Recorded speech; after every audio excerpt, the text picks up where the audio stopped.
Salut, c'est Anne-Laure. Aujourd'hui, je vais te parler des ups et des downs que tu peux avoir dans ta vie. Alors, pour le moment, je remarque auprès des personnes que j'accompagne que les énergies sont vraiment très très lourdes et que c'est un petit peu comme s'il y avait un espèce de gros nettoyage émotionnel qui se fait chez la plupart d'entre eux. Donc, peut-être que toi aussi, tu es en train de vivre ça. Et dans cette vidéo, je vais te partager quelques trucs, astuces que je peux te donner pour passer outre ces ups et ces downs. Alors, c'est généralement pour ça qu'on vient me chercher, puisque je suis spécialisée dans le nettoyage des blessures émotionnelles et dans le fait de te reconnecter à ton âme, le fait de te reconnecter à toi-même. Souvent, on vient me trouver en me disant, mais tiens, alors, est-ce qu'il y aurait moyen que je puisse voilà, gérer mes émotions? Alors, ce mot-là, c'est toujours quelque chose qui me hérisse parce que tes émotions, ça ne se gère pas, c'est vraiment quelque chose que tu apprends à apprivoiser, tu apprends à décoder leurs messages, à composer avec, mais ça ne se gère pas. Et c'est pareil pour les up et les down de ta vie. Alors, pour t'aider, le premier truc que j'ai envie de t'inviter à faire, c'est considérer les choses du point de vue de la nature. Euh, Imagine que dans la nature, tu as les 4 saisons, que tu es à un endroit sur la Terre où il y a 4 saisons, et tu peux te dire qu'il y a la même chose qui se passe à l'intérieur de toi en fait. Donc, ces 4 saisons, on pourrait dire que les up c'est printemps-été, les down c'est l'automne et l'hiver, c'est tout à fait la même chose qui se passe à l'intérieur de toi. Tu peux pas espérer être, même en travaillant non-stop sur toi, même en étant pro du développement personnel ou spirituel, tu peux pas avoir des up non-stop, c'est pas possible. T'as beau te dire je ne suis que lumière, je suis une âme, etc. Mais en fait, t'es incarné. Donc, à un moment, t'es lié à ce qui se passe sur Terre, et quelque part, la douleur en fait partie, les moments qui sont plus compliqués en font partie, la frustration, la colère, bref, toutes ces émotions qui font que tes downs existent, font partie de ton incarnation, donc tu vas pas pouvoir y couper, en fait, on va déjà commencer par là. Et donc, considère juste les choses depuis le point de vue de la nature et imagine simplement que à la fois tes journées, à la fois tes semaines, à la fois ta vie est composée de cycles et de moments où tu vas d'office passer par des moments plus faciles et où tu vas avoir plus d'énergie et des moments où tu vas avoir une envie de repli, une envie de revenir vers toi, un petit peu comme la respiration. Je vais prendre plein de parallèles et tu vas voir que c'est un peu toujours la même chose. La respiration, tu vas avoir un moment où tu vas capter de l'énergie, tu vas capter de l'air, et puis un moment tu vas le rejeter. C'est pareil avec le jour et la nuit. Il y a tout un moment où ta vie va être éclairée, et puis il y a un moment où tu vas être dans l'obscurité. Dans les saisons, tu vas avoir de plus en plus chaud, et puis un moment, ça va se rediriger vers le froid. Pour peu que tu sois dans un endroit où il fait tempéré et où ça se passe comme ça. Bref, tu vas pouvoir trouver dans la nature plein de similarités avec ce qui peut se passer à l'intérieur de toi. Sauf que ton ego va te dire le contraire, il va te dire mais c'est possible, quelque part, de pouvoir être tout le temps dans du up. Si on bosse bien, si on fait ce qu'il faut, si on nettoie nos blessures, etc., alors on va pouvoir être dans du up tout le temps. Non, c'est faux en fait. C'est pas vrai, tu vas pas pouvoir faire ça. Et c'est pas vrai non plus que tu vas tout le temps rester dans du down. Sauf si tu le cultives. Sauf si tu écoutes ton ego quand il est dans ces moments-là et qui rajoute 10 couches pour quelque part maintenir ce qu'il connaît, c'est-à-dire quelque chose peut-être qui ne te convient pas dans ta vie, peut-être qui est inconfortable pour toi, mais comme c'est du connu, lui va tout faire pour essayer de stabiliser ça et te maintenir là-dedans. Simplement parce que ça lui coûte moins d'énergie. Cette part de toi va fonctionner avec une consommation minimum d'énergie. Et donc, son idée à lui, à ton ego, à ton mental, c'est de pouvoir vraiment économiser au maximum ton énergie. Parce que le changement, il n'y a rien à faire, ça va te coûter un petit peu d'énergie pour être mieux après. Et donc, voilà. Ton mental, il va fonctionner vraiment à ce qu'il pense être le plus bénéfique pour toi. C'est pas qu'il est contre toi, c'est juste que voilà, dans le mécanisme de défense qui le compose, et en fait, il est conçu comme ça. Et donc, tu peux envisager les printemps de ta vie comme étant les moments où tu as beaucoup d'idées, tu as de la créativité, tu as envie de mettre des choses en mouvement, mais tu sais pas encore quoi, mais tu sens l'énergie qui est un peu en train de monter.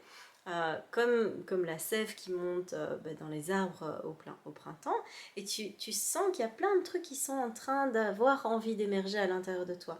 L'énergie de l'été à l'intérieur de toi, ça va être vraiment la mise en pratique, ça va être le moment où tes idées vont fructifier, où tu vas les passer dans la matière, où tu vas passer à l'action.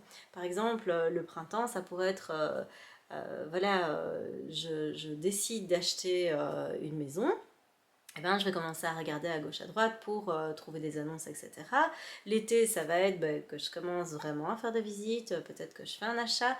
L'automne de ta vie, tu vas voir que c'est une position où tu vas commencer à saturer. Tu vas douter beaucoup de ce que tu es en train de vivre, de ce que tu es en train de faire, de ce que tu as créé. Tu vas être assez vite agacé par les autres. Donc, autant printemps-été, tu vas être dans l'expansion vers l'extérieur, autant automne-hiver, tu vas être dans le repli vers toi. Donc tu vois, c'est vraiment le mouvement de la respiration, c'est quelque chose qui est assez naturel. Tu peux pas être tout le temps tourné vers les autres, sinon tu vas t'épuiser. Tu peux pas être tout le temps replié vers toi parce que sinon tu vas louper quelque chose quelque part. Tu vas pas être dans le partage ni dans l'échange. Et donc ça va être ce mouvement de va-et-vient qui va se faire. Et ici, dans l'automne, c'est le moment où tout ton être va te dire, ok, il est temps tout doucement de replier l'énergie et donc de la conserver pour soi. Et tu vas voir que même les gens que tu aimes le plus, à ce moment-là, tu vas vite saturer. Tu vas avoir envie d'être plutôt dans l'isolement, d'être dans le ressourcement, d'être dans le recevoir plus que le donner. Et l'hiver, ça va être quelque chose de l'ordre du repli complet et d'avoir vraiment un besoin d'être tranquille, qu'on te foute la paix et d'être dans le chouchoutage, le cocooning. Alors, soit de le recevoir de la part des autres, si tu as des personnes qui sont vraiment douces et bienveillantes avec toi, ou bien de toi à toi-même. Et souvent, les deux sont combinés. Et par exemple, si je reprends cette idée de la maison, peut-être que l'automne, ça va être le moment où tu es en train de déménager et de tout mettre à l'intérieur de ta maison. Et puis à un moment, tu vas sentir que tu satures complètement. Et l'hiver, peut-être que tu vas être là assis au milieu de tes caisses et te dire, ok, là moi, c'est bon pour quelques jours, quelques semaines. Si la maison est dans cet état-là, je m'en fous, c'est comme ça, c'est parfait. Et donc voilà, là je te fais le cycle complet. Donc tu vas voir que c'est vraiment la même chose qui peut se passer à l'intérieur de toi. Et le premier truc que je t'invite à faire, donc, c'est à considérer les choses sous cet angle-là, parce que du coup, tes dents vont te sembler beaucoup plus normales. Tu vas peut-être arrêter de lutter à fond en te disant que ça ne doit pas exister, que ça n'a pas sa place, que c'est pas une bonne chose. Tu vois, tous les trucs que le mental peut te dire et va faire que tu vas lutter contre l'état de ce que tu vis, un peu comme si tu luttais contre le temps qui fait dehors en disant oui, il devrait pas pleuvoir, c'est vraiment nul. Tu as peut-être déjà entendu des gens qui disent ça. Et en fait, tu perds une énergie bête parce que tant que tu fais ça, le temps il va pas changer, ton état intérieur il va pas changer non plus. Tu ne vas le faire que l'amplifier finalement en te disant et en te jugeant, en te critiquant, en te disant que ça ne peut pas exister sous cette forme, tu vas juste le faire perdurer en fait. Donc le premier truc, c'est vraiment pouvoir considérer que les ups et les downs font partie de ton humanité. Après, si tu baignes en permanence dans des downs, là tu peux te dire, tu peux aller voir la vidéo que j'ai faite précédemment, tu peux dire qu'il y a un souci. Peut-être que l'univers est un petit peu en train de t'inviter à bouger, peut-être que tu es dans une phase de deuil où il faut juste que tu puisses faire une pause, un repli sur toi, que tu puisses récupérer ton énergie avant de pouvoir passer à autre chose.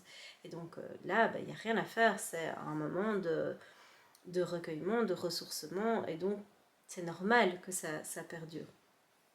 La deuxième chose que je t'invite à faire, c'est si tu as des gros downs où tu as beaucoup d'énergie et d'émotions qui arrivent en toi, donc une grande colère, une grande tristesse, une grande peur, c'est de ne pas rester avec ça, c'est de l'exprimer. C'est-à-dire que si tu fuis, si tu refuses de voir ces parts de toi, tu vas juste faire comme si tu mettais un gros couvercle et les choses vont rester là, mais ça va émerger au pire moment pour toi. C'est-à-dire que ça va émerger à un moment où tu t'y attends moins et sûrement parce qu'il y a un petit truc qui va venir le réveiller et donc ça va juste être le carnage pour toi et pour les autres. Donc essaye d'évacuer au maximum l'énergie qui est là avec l'émotion. Donc si tu es fort en colère, va te défouler, repasse par le corps en fait. Donc c'est vraiment l'invitation que je peux te donner. C'est vide cette énergie qui est là en repassant par le corps. Donc moi, quand vraiment ça va pas du tout, quand je suis ultra triste, quand je suis vraiment en colère ou quand ça va pas, faut pas me demander de commencer à faire du yoga, à méditer, à prendre du recul ou des conneries comme ça. Hein. Tu m'as pas sur ce truc-là. Donc en fait, moi, j'ai juste pété un plomb. Si je sors pas à ce moment-là, si je vais pas me balader, si je vais pas me défouler, ben je vais juste exploser en fait. Donc respecte aussi ta façon de fonctionner. Ne va pas croire que ça va bien se passer si tu restes juste dans du mental alors que tu y es déjà, que tu restes juste dans des émotions alors que tu y es déjà.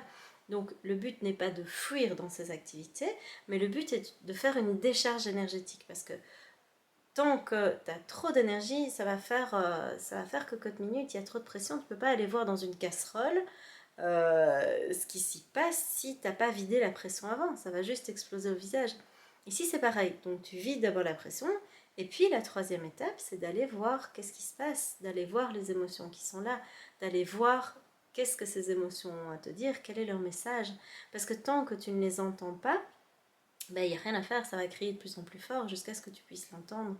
Donc les trois étapes, c'est vraiment de pouvoir à la fois considérer tes downs depuis le point de vue plutôt de la nature, d'un cycle naturel qui est là et qui va se reproduire. Il y a des moments dans ta semaine où tu vas être mieux, des moments où tu vas être moins bien. Dans une journée, c'est comme ça. Tu as des moments où tu as plus d'énergie, où tu en as moins. Peut-être que ça va durer 2-3 jours et au plus tu acceptes cet état de fait, et c'est pas juste te résigner, c'est pas dire ah bon, c'est bon, je suis dans un down, j'ai plus qu'à me pendre puisque c'est comme ça, finissons-en. Mais pas du tout. C'est juste te dire ok, là je suis dans un down, c'est une journée sans, c'est pas grave, je suis moins bien, j'ai moins envie de faire des activités, de voir des gens, voilà, ça va revenir. Donc c'est te faire confiance aussi sur ta capacité à pouvoir passer au-delà de ça. La deuxième chose, c'est vider l'énergie. Si vraiment il y a des émotions qui sont montées d'un coup, et de trouver le moyen qui est le mieux pour toi pour pouvoir le faire.